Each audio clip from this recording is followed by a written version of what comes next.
তাহলে ছাত্ররা সমহর বৃদ্ধির এরকম দুটো অঙ্ক করে দিলাম। I have worked out two sums of uniform rate of increase or decrease. Since the sums are of similar type as that of compound interest, you can work out the remaining sums yourself. Now I am moving to statistics parts. আসলে একটা ছাত্র আমাকে জানিয়েছিল যে sir statistics কিছু পড়ানো হয়নি, তো আজকে আমি ভেবেছি যে স্ট্যাটিস্টিক্সের আমাদের যেটুকু অংশ আছে রিভিশন টেস্ট, সেটা হচ্ছে গড়, ইংরেজিতে বলা হয় এরিথমেটিক মিন, আর অন্য কথাটা হলো অ্যাভারেজ, সেই অংশটাতে যাব। তা আমাদের রিভিশন টেস্টের সিলেবাস অনুযায়ী গড় সিলেবাসের মধ্যে আছে, তো আমি সেই অংশটা আজকে একটু তাত্ত্বিক অংশটা আলোচনা করে দেব। সূত্র পর্যন্ত এটা আমার টার্গেট আজকের। তাহলে আমাদের তোমরা ওই একদম 4, 5, 6 স্তরে গড় শিখেছ। You have learned how to calculate average, that is the other name of mean or arithmetic mean or arithmetic mean. Simply average, you have calculated average or sums on average in lower classes 4, 5, 6 standard. Now in 7, 8, 9 standard you have learned basic things of statistics. Statistics already you have learned in lower classes. Now statistics may be treated as data science, তথ্য নির্ভর বিজ্ঞান। তোমরা দেখেছো যে কিছু তথ্য দেয়া থাকে, সেই তথ্য থেকে বলে আগে সাজাতে বলে ছোট থেকে বড়, বা পরিসংখ্যা বিভাজন ছকে মাধ্যমে, তারপরে বলে সেগুলোকে প্রকাশ করো চিত্রের মাধ্যমে, বার চার্ট, দণ্ড লেখো, পাই চার্ট, হিস্টোগ্রাম, এগুলো তোমরা 7, 8, 9 স্ট্যান্ডার্ডে শিখেছো। You have learned in earlier classes 7, 8, 9 how to collect data, then after collection how to arrange. Those may be in ascending or descending order or in frequency distribution table form. Then you have represented those data with in the form of bar chart or bar graph, pie chart, histogram. Now in our class 10 syllabus we have measures of central tendency, actually 3 measures of central tendency. কেন্দ্রীয় প্রবণতা বলা হয় বাংলায়, মধ্যগামিতার পরিমাপক সমূহ, সেগুলো হলো মিন, median আর mode. তো আমাদের রিভিশন টেস্টে আছে মিন, গড়। তো সেই গড়ের প্রসঙ্গ আমি প্রথমেই গড়ের প্রয়োজনীয় যে সূত্রগুলো সেগুলো আগে নির্ণয় করে দিই, যাতে তোমাদের সুবিধা হবে কী করে সূত্রগুলো এসছে মনে রাখা। কারণ যদি আপাতভাবে দেখা যায় apparently those formula will be complicated, but if you know how we get deduction of the formulae rather, it will be easier to memorize. That is why I start discussing.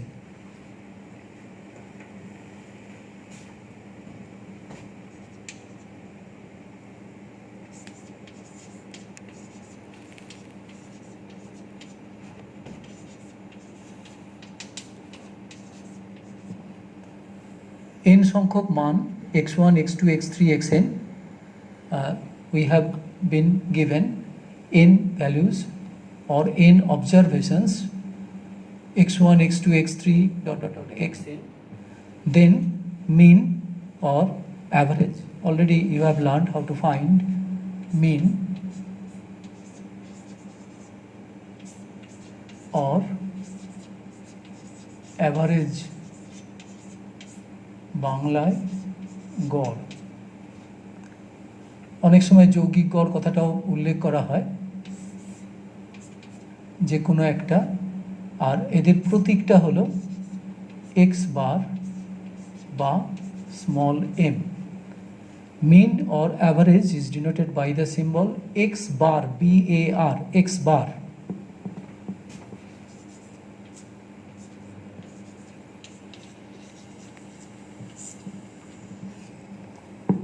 যেটা মানে তোমরা জানো যে এগুলোকে যোগ করে যতগুলো সংখ্যক আছে সেইটা দিয়ে ভাগ করতে হয়। তার মানে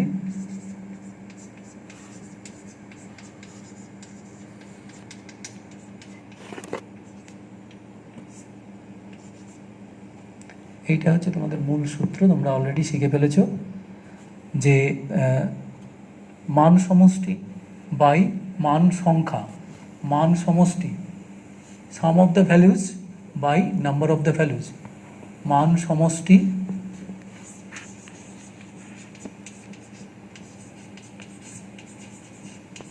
বাই মান সংখ্যা, sum number of items বা observations।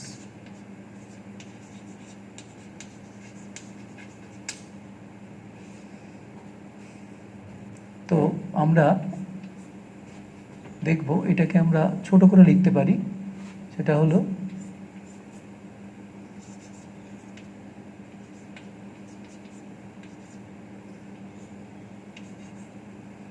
এই দেখো আমি একটা নতুন চিহ্ন ব্যবহার করলাম, এটা হচ্ছে Latin letter capital sigma.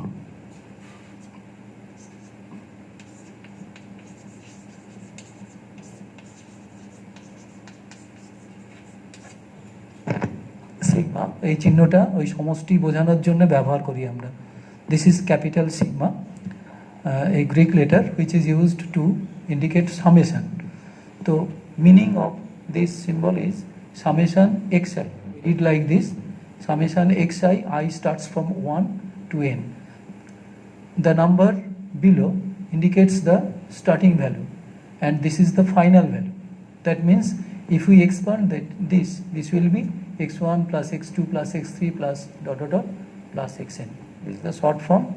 Also we write another brief form, that is xi, just this sigma before that n. Thus we have got x bar or m equal to summation xi by n. This is the original formula. Already you have learned. তোমরা এমনিতেই শিখে ফেলেছো সূত্রটা, এখানে আমরা একটুখানি নতুন চিহ্ন টিহ্ন ব্যবহার করেছি, আর কিছুই নয়। তাহলে summation xi by n is the mean. This is the original form. Now problem arises when number of values be large. অনেক অনেক সংখ্যা দেওয়া আছে, তাহলে আমরা এই সূত্রটা ব্যবহার করতেই পারি, কিন্তু তার জন্য অনেক সময় লাগবে, অনেক কষ্টকর যোগ করা, তাতে ওই অত বড় বড় অনেক যোগ করতে গিয়ে ভুল হয়ে যেতে পারে। তাহলে আমরা কিছু টেকনিক ব্যবহার করব, we shall use some technique, কায়দা ব্যবহার করব। কীরকম? এরপরে যেটা আসছে সেটা হচ্ছে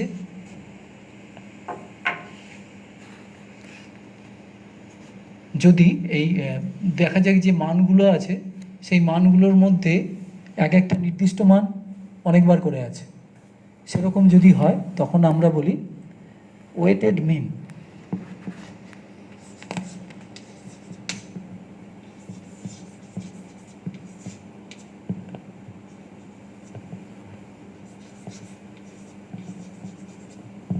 বাংলায় ভারযুক্ত গড়। এটাও গড়, যেহেতু ওই কোনো একটা মান অনেকবার আছে তাই জন্যে সেই যতবার থাকে তাকে বলা হয় ভার, ওয়েট। তাই কথা থেকে এসছে ওয়েটেড মিন। কীরকম? ধরো x1 মানটা আছে f1 বার, এটা হচ্ছে ভ্যালু, আর যতবার থাকে তাকে বলা হয় ফ্রিকোয়েন্সি।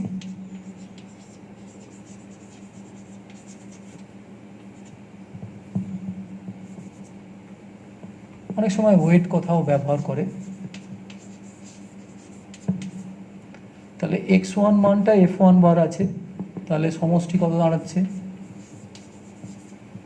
না f1 x1। এরকম x2 মানটা f2 বার আছে, তাহলে সেক্ষেত্রে সমষ্টি কত হলো f2 x2। এরকম x3 মান f3 বার আছে, সমষ্টি দাঁড়াচ্ছে f3 x3। বা এইভাবে xn মানটা fn বার আছে, তাহলে সেক্ষেত্রে সামটা হবে fn xn। Students, you see the value x1 occurs f1 times, therefore in that case total will be f1 x1. The value x2 occurs f2 times, therefore total will be f2 x2. The value x3 occurs f3 times, therefore total will be f3 x3. Value xn occurs fn times, therefore total will be fn xn. That means total of all values will be f1 x1, f2 x2, f3 x3, fn xn, যাকে আমরা ছোট করে এটা লিখতে পারি fi xi, fi xi। i শুরু হচ্ছে 1 থেকে n অবধি।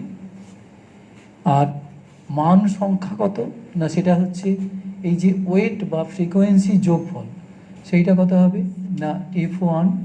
আমরা তখন একটা টেবিল যখন বানাবো তখন এরকমভাবে লিখব f1 plus f2 plus fn, যাকে আমরা ছোট করে লিখতে পারি summation fi i equal to 1 to n। আর এটাকেই আমরা পরবর্তীতে ক্যাপিটাল এন চিহ্ন দিয়ে লিখি। তাহলে আমার যে মূল সূত্র ছিল গড়ের,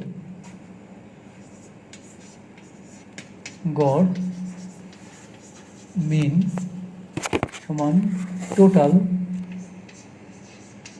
by number of observations,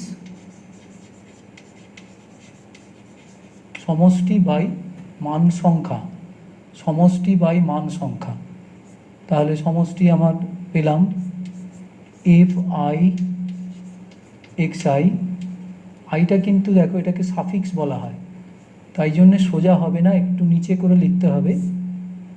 i is the suffix of f and x, therefore i is to be written below the normal line and this is summation fi।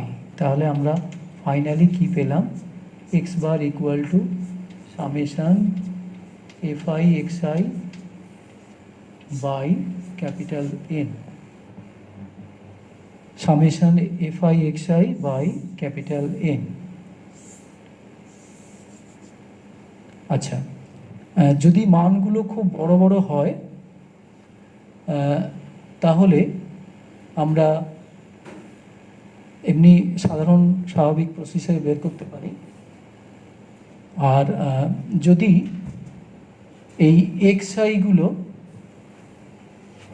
পরিসংখ্যা বিভাজনের ক্ষেত্র বলে, মানে শ্রেণীবিন্যস্ত তথ্য, তখন xi কি করে, xi-টা ব্যাপারটা কি,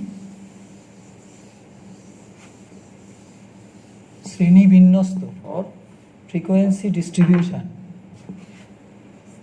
frequency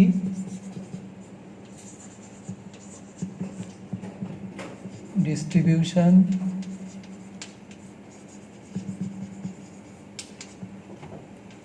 table class, I mention here class xi টা তাহলে কি হয় না mid value of ith class.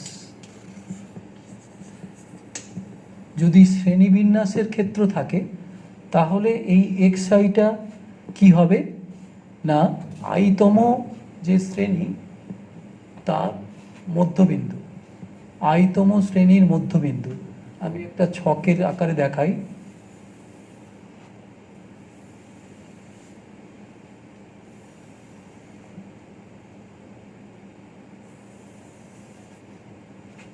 Class বাংলায় শ্রেণী, এটা শ্রেণী মধ্যবিন্দু।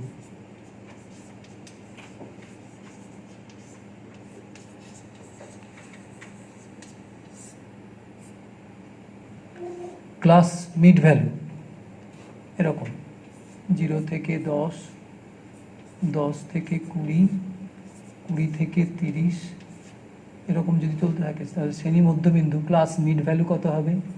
এটা 5 হবে, এটা 15 হবে, আর এটা 25 হবে। এটারই প্রতীক তখন এক্স আই, মানে x1 মানে এটা দাঁড়াবে, এটা x2, এটা x3 ইত্যাদি।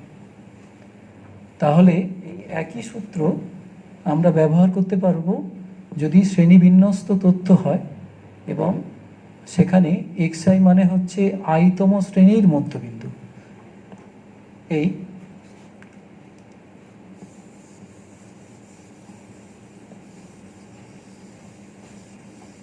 এবার যেটা সমস্যা সেটা হলো যে x1, x2, x3, আচ্ছা আমি আগে ওই সূত্রগুলো একটু লিখে নিই।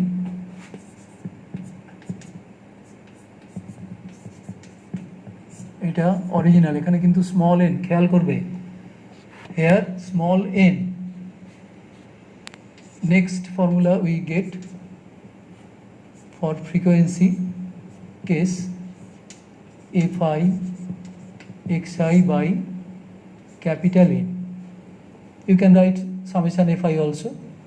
Achha, let me write that summation fi, the other form summation fi xi by capital N. Here xi indicates values or observations when this is not frequency distribution case, and when frequency distribution table given, then xi is the mid value of the ith class. In that case same formula, but xi is value here, here it is mid value of ith class. Next, these xi's are large, খুব বড় বড় মান, আর I এটাও খুব বড়, large, মানে অনেক মান আছে আর মানগুলো খুব বড় বড়। তাহলে কি হবে? তাহলে তো আমাদের অনেক সময় লেগে যাবে। তাই জন্যে আমরা পরিবর্তিত সংক্ষিপ্ত পদ্ধতি চাই, না হলে একটা অঙ্ক করতে গিয়ে, একটা গড় বের করতে গিয়ে অনেক সময় চলে যায়। তখন আমরা কি করি না, যে পদ্ধতি ব্যবহার করি, আমরা একটা এই মানগুলো আছে এগুলোকে একটু সাজিয়ে নিলাম, বড় থেকে ছোট বা ছোট থেকে বড়, সাজিয়ে নিয়ে মাঝামাঝি কোনো একটা মানকে কল্পিত গড় নিলাম।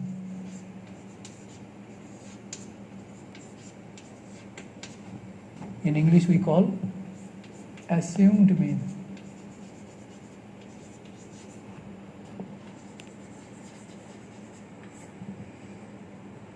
তোমাদের বইতে দেখবে ছোট এ ব্যবহার করছে, আমি ক্যাপিটাল এটা পছন্দ করি তাই লিখলাম।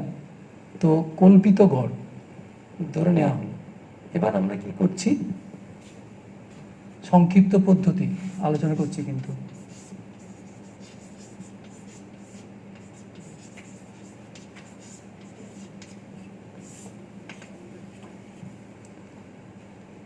মানগুলো আমার দেওয়া আছে x1, x2, x3, xn।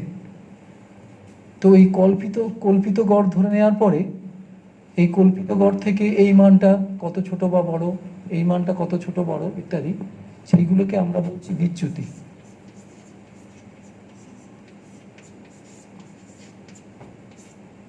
পার্থক্য আর কি, ইংরেজিতে বলে ডেভিয়েশন। সেই বিচ্যুতিগুলো বের করে দেখি কত হয়। তাহলে d1 ধরলাম প্রথম বিচ্যুতি, তার মানে x1 মাইনাস a। দ্বিতীয় বিচ্যুতিটা হবে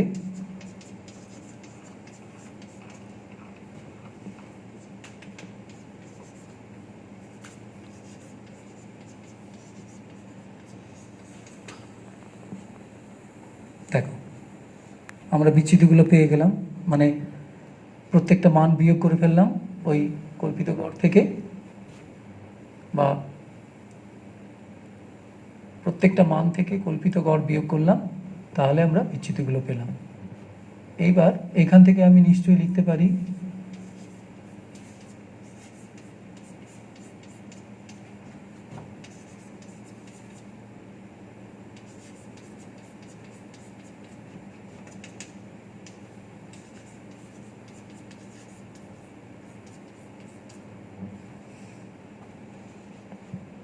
ওয়ান, টু, থ্রি এগুলো সব কিন্তু সাফিক্স, ভালো করে খেয়াল করবে, পাশাপাশি লিখবে না, একটু নিচে, নর্মাল লাইনের থেকে একটু নিচে হবে।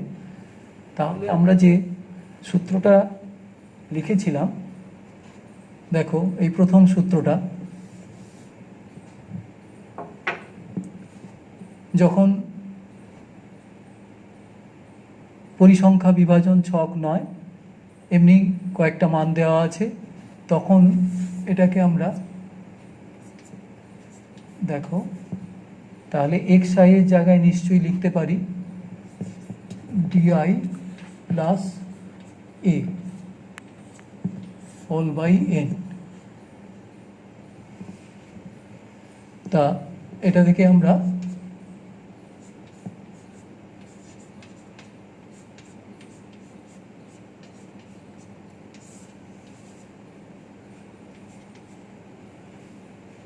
সামেশান এ কতবার আসবে, যেহেতু এন সংখ্যক মান আছে তাহলে এ নিশ্চয়ই এন বার আছে, তার মানে এটার মান হচ্ছে এন এ।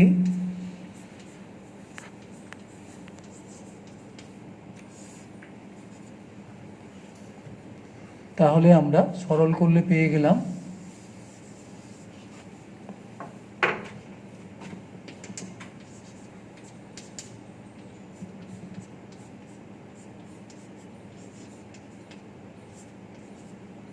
এইটা, দেখো প্রথম সংক্ষিপ্ত পদ্ধতি থেকে পাওয়া সূত্র।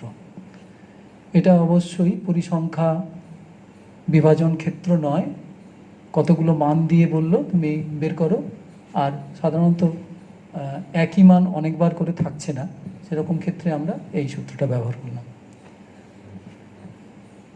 এরপরে যদি আমাদের পরিসংখ্যা ক্ষেত্র হয়, মানে একটা মান অনেকবার করে আছে, বা শ্রেণীবিন্যস্ত ক্ষেত্র,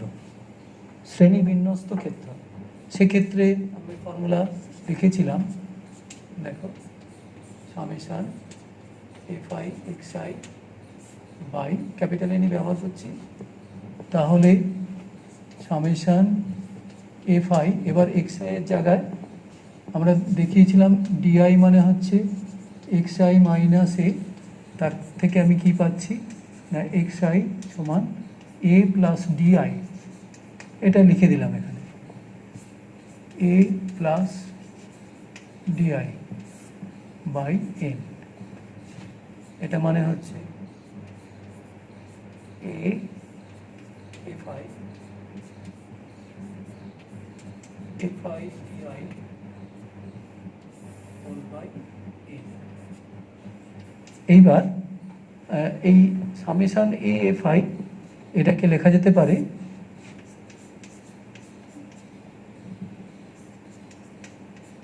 এটা যদি আমরা ভাঙি, বিস্তৃত রূপে লিখি, তাহলে হবে এ F1 এ F2 এ Fn। দেখো খেয়াল করো, সবার মধ্যে এ আছে, তাহলে এটা কমন হয়ে বেরিয়ে গেল।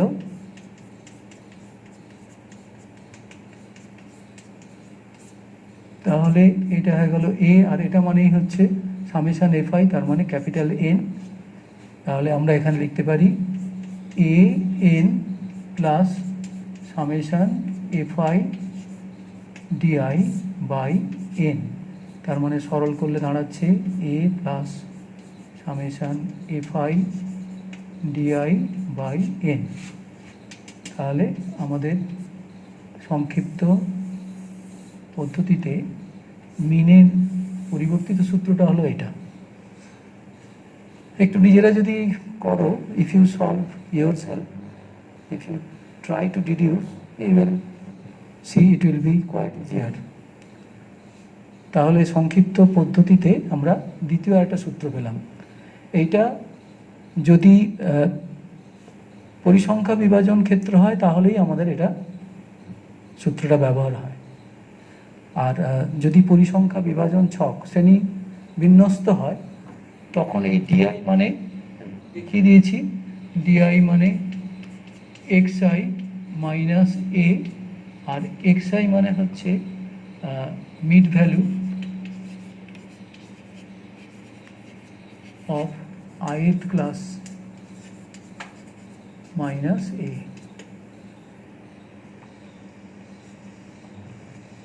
তাহলে আমরা আরেকটা সূত্র বের করলাম, যেটা ব্যবহার হয় পরিসংখ্যা ক্ষেত্র আর শ্রেণী পরিসংখ্যা ক্ষেত্র, দুটো ক্ষেত্রেই। আরেকটা বৈশিষ্ট্য হলো যে এই ক্ষেত্রে শ্রেণীগুলো কিন্তু সমান দৈর্ঘ্যের নাও হতে পারে, সমান দৈর্ঘ্যের হতে পারে, আবার সমান দৈর্ঘ্যের না হতে পারে। তাই জন্যে এটা খুব বেশি ব্যবহার হয়, ছাত্রছাত্রীরা বা যারা করেন অঙ্ক তারা বেশি ব্যবহার করেন এটা। কিন্তু এবার যদি শ্রেণী বিন্যস্ত হয়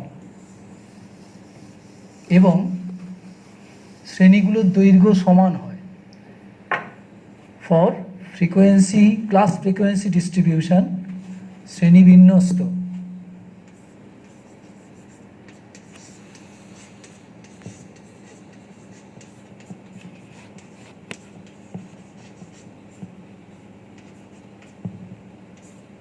class frequency distribution,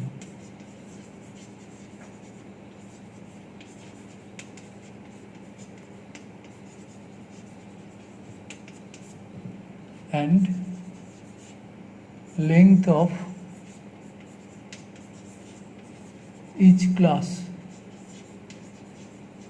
be equal, সম দৈর্ঘ্যের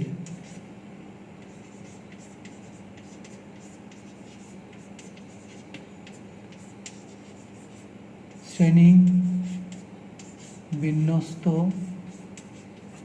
তথ্যের ক্ষেত্রে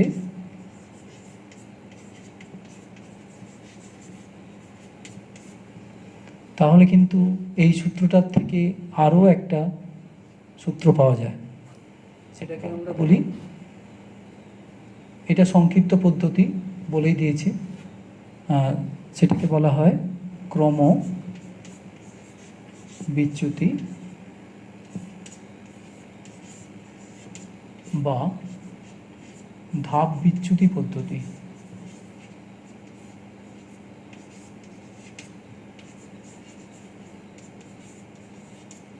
ইংরেজিতে আমরা বলি স্টেপ ডেভিয়েশন মেথড।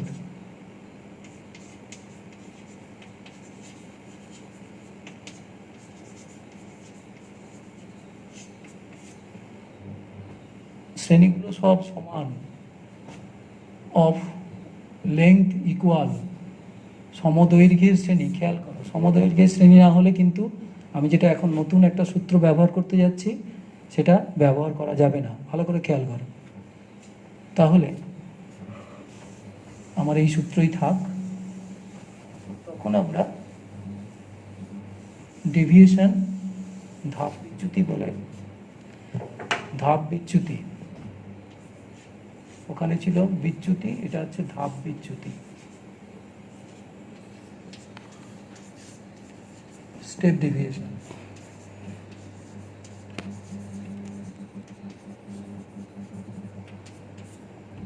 তাকে আমরা ডিফাইন করছি এইভাবে, ইউআই ইকুয়াল টু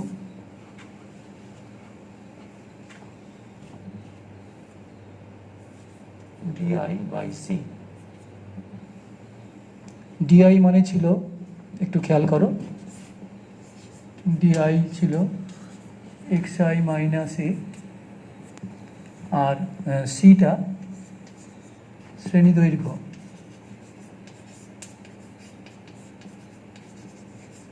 সমান এক্ষেত্রে তাহলে length of the class interval c, length of the class interval, তাহলে এটা মানে কি দাঁড়াচ্ছে x i minus a whole by c. দেখো নিশ্চয়ই বুঝতে পারছো। তাই এখান থেকে আমি নিশ্চয়ই এক্স আই মাইনাস এ সমান সি ইন্টু ইউআই লিখতে পারি। তার মানে দাঁড়িয়ে গেল এক্স আই মানে এ প্লাস সি ইন্টু ইউআই। দেখো বুঝতে পারলে কি না? নিশ্চয়ই বুঝতে পারবে। ভালো করে তোমরা নিজেরা অভ্যাস করবে, এক দুবার, একবারও হতে পারে, দুবার হতে পারে, চাইলে তিনবার। তাহলে এক্স আই এর মান আমি আবার বের করে ফেলেছি। দেখো এ সি ইউআই, সি মানে হচ্ছে শ্রেণী দৈর্ঘ্য, length of the class interval, size, ইংরেজিতে সাইজ কথা ব্যবহার হয়, সাইজ অফ ইচ ক্লাস। তাহলে আমার যে সূত্র ছিল x bar equal to summation F I x I by n, ওই এক্স আইয়ের জায়গায় এই মান বসিয়ে দিই, সামেশান এফ আই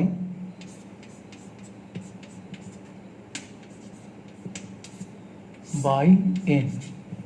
তাহলে দেখো সরল করলে হবে summation a f i plus C into f I u i summation by n. এটা আগে একটা বুঝিয়েছিলাম, এটা মানে হয়ে যায় এ ইন্টু এন, আর এটা সিটা বেরিয়ে আসে, সেটা ওই আগের মতো করে বুঝিয়ে দেওয়া যায়, তোমরা বুঝে নেবে, বাই এন।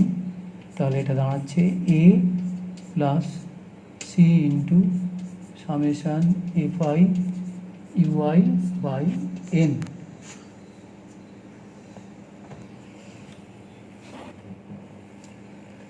দেখবে তোমাদের বইতে এটা স্মল এ আর সি এর জায়গায় স্মল এইচ ব্যবহার করেছে। তাহলে ফাইনালি আমি পেয়ে গেলাম নতুন সূত্র এইটা। আর এটা কিন্তু সব জায়গাতে ব্যবহার করা যাবে না, আগেই বলেছি, আবার উল্লেখ করে দিলাম। যদি শ্রেণী বিন্যস্ত ক্ষেত্র হয়, for frequency class frequency distribution of classes having same length, সমান দৈর্ঘ্য বিশিষ্ট শ্রেণীর ক্ষেত্রেই আমরা এই সূত্রটা ব্যবহার করতে পারবো। এই হলো আমাদের পরের সূত্র। তো এই পর্যন্ত থাক আজ, পরের দিন আবার যখন হবে অঙ্ক করব। তোমরা নিশ্চয়ই কিছুটা এগিয়ে গেছো, এই সূত্রগুলো জানা থাকলে, মুখস্থ করলে, ভালো করে মনে রাখলে কোনো অসুবিধা হবে না। আজকের মতো শেষ।